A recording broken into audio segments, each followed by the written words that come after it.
We more or less have been focusing on the need for Afenifere. We are all aware why Afenifere should exist. 1001 benefits why Afenifere should exist. But how do we address the challenges? Thank you, ma'am. Thank you very much indeed for your contribution. Let me try and find, I don't believe Dr. Hassan is back with us, or is he? Dr. Hassan, are you back with us? I think he's having problems with the network. What about Alagba Wali Adedayo? Are you with us now? Wali Adedayo, are you with us now? Over to you if you are. Right. Let me go straight on to Otumba Mobolaji Falashe, who is a chartered architect and incidentally a custodian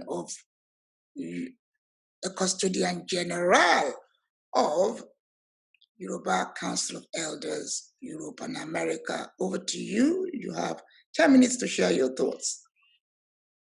Good evening, Nerelu.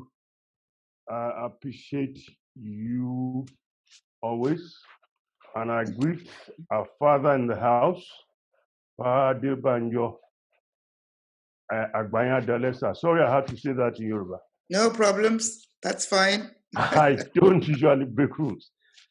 A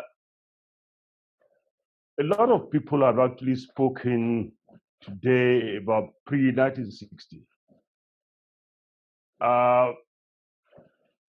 In 1960, we did not realize that the Hausa people, or Fulani Hausa people, had their own agenda. When our own leader, national leader, Chief of Obafemi Awolowo, was imprisoned with a lot of his political allies. And after that, the 1966 intervention, the military came. A lot of people have said a lot of things about the military years. But what I'm saying today is that we still have the military really in Nigeria. They have come in, their Agbadas to come to rule us. Out of the 4 civilian presidents, we've had 2 who are military. But the problem of where the conflict in Yoruba land actually has started ages ago, when we, as Yoruba people, don't actually agree. Whatever we do, we have so many organizations in Yoruba land. Afenifere, YC, Senior Elders, OPC, OPU, and so forth, and so on and so forth. One of the things I actually cherish about the first Western region governance was the House of Lords, where our obas were not neglected. Today, we actually disregard our obas.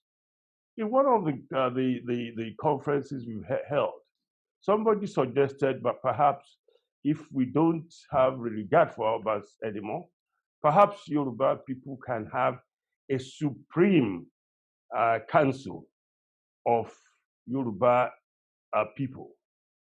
If we have that, a lot of these groups can actually come together and they can form a source of where conflicts are actually resolved.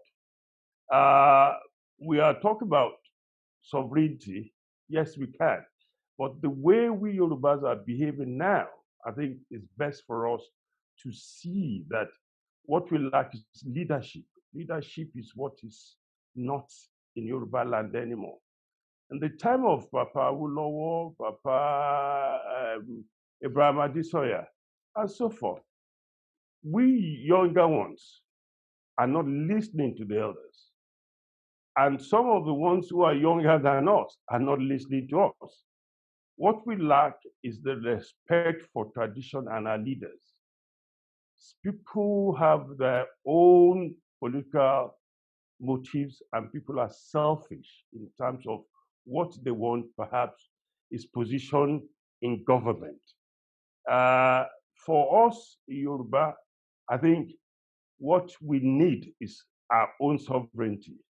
The Hausa Fulani cannot continue to say they own the whole of Nigeria, where we have actually a nation that speaks the same language. Somebody actually mentioned that tonight.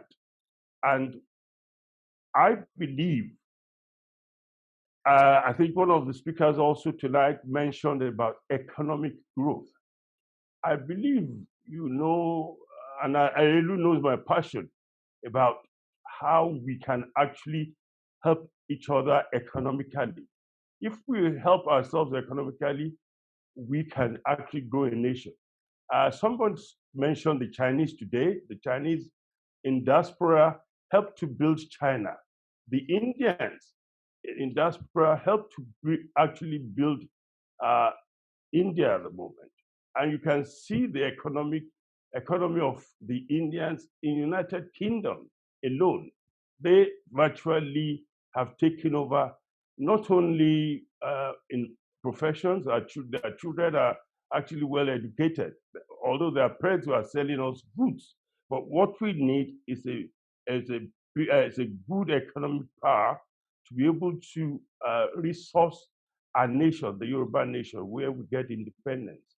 But one of the things that I will end up with is that we need to be less selfish as Yoruba people. Thank you very much. Thank you very much indeed. And if you've just joined me, very warm welcome to Agbakunitoni Oduduwa. The key objective,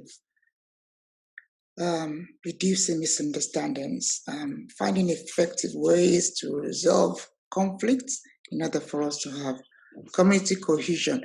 And if you're wondering why this is in English, I'm afraid we have generations who do not and cannot speak Yoruba.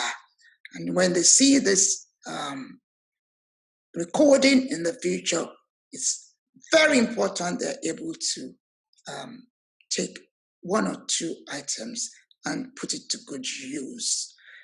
Let me bring in Are Dotun Hassan. Over to you, Are. And you have 10 minutes to share your thoughts.